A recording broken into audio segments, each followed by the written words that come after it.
Have you ever corrected your child and later wondered if you made things worse? Maybe you raised your voice. Maybe you said something out of frustration.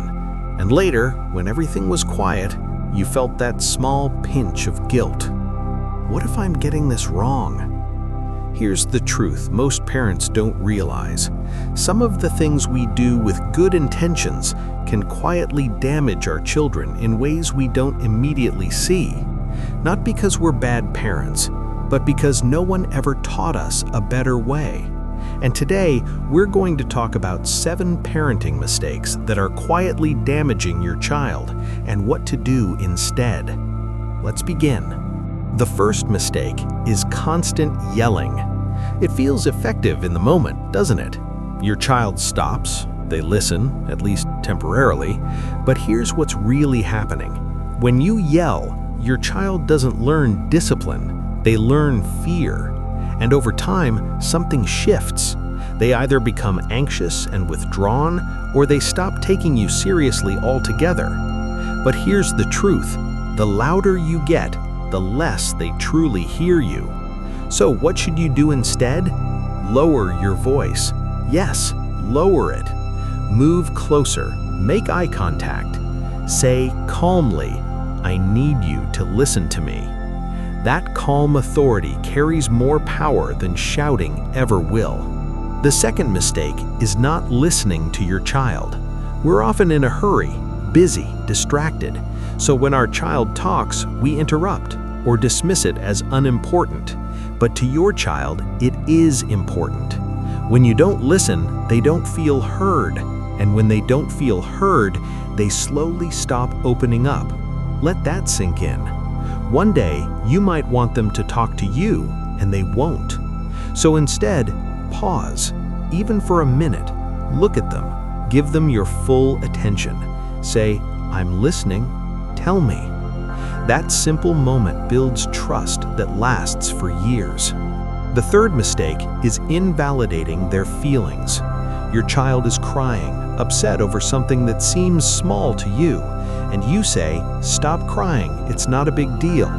But here's the truth, it is a big deal to them. When you dismiss their emotions, you teach them something dangerous, that what I feel doesn't matter.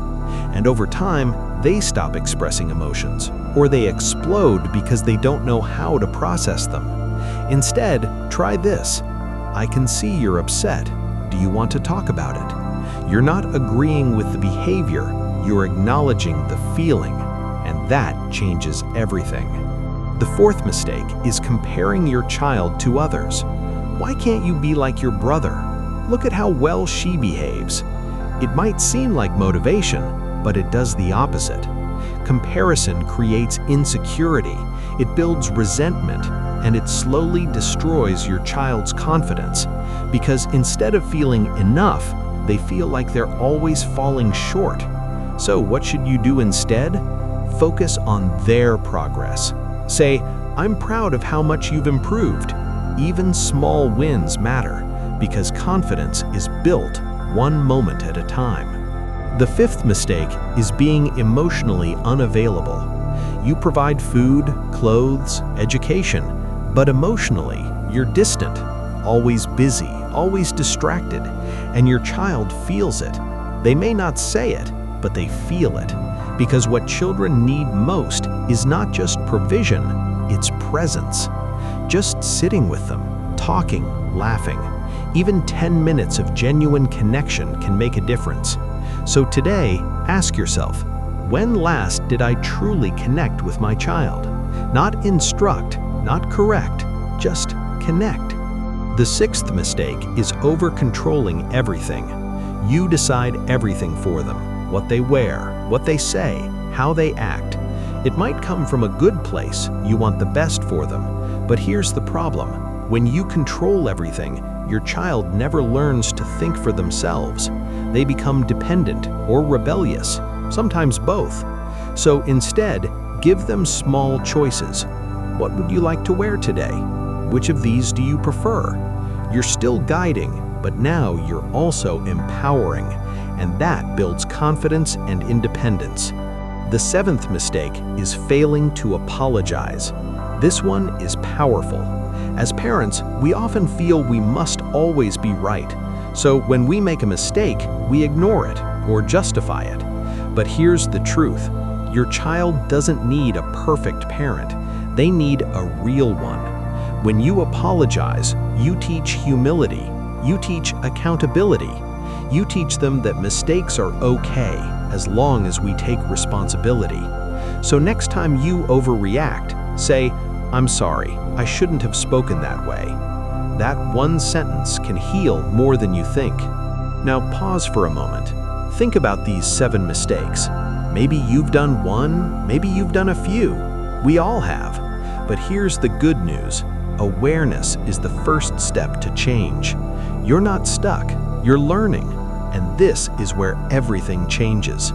Because from today, you can choose differently. Instead of yelling, you connect. Instead of dismissing, you listen. Instead of controlling, you guide. And slowly, something beautiful begins to happen. Your child opens up. They trust you more. They feel safe. And that safety becomes the foundation for who they become. One day, your child will grow up.